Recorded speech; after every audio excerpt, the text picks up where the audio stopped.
السلام عليكم، ازيكم يا حبايب؟ حسنا عاملين ايه؟ يا رب تكونوا بخير. النهارده هنعمل سمك تعابين وسمك بولتي.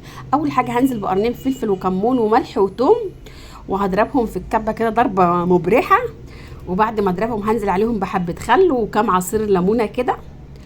وبعد كده بقى هنزل عليهم على بالسمك كده ابتدي اقلب التتبيله كلها في السمك، ولو في البولت ادخل جواه.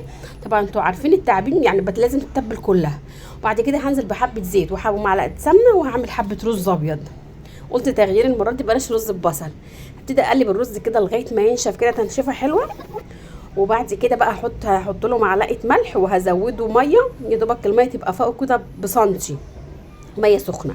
بعد ما ياخد غلوه انا وطيت عليه، نزلت بقى بالدقيق على السمك وابتديت ان انا اقلبه والتعابين هبتدي ابرمها كده في الدقيق عشان ايه تبقى كلها متغلفه بالدقيق. وطبعا هبتدي اقلي زي ما انتم شايفين كده. هنزل بقى بالتعابين اقليها اول حاجه.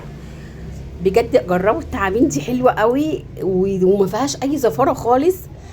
بقى ان انا هقليها طبعا، وعامله حبه سلطه جنبيها جنب الرز الابيض كده، اقلبها بتطلع مقرمشه وخطيره. آه لايك بقى يا حبيبي، ليست امر ده فضل منكم عشان قناتي الصغيره تكبر بيكم. ايه رايكم بقى في الجمال؟ حاجه كده ما شاء الله خطيره، والطعم احلى واحلى كمان.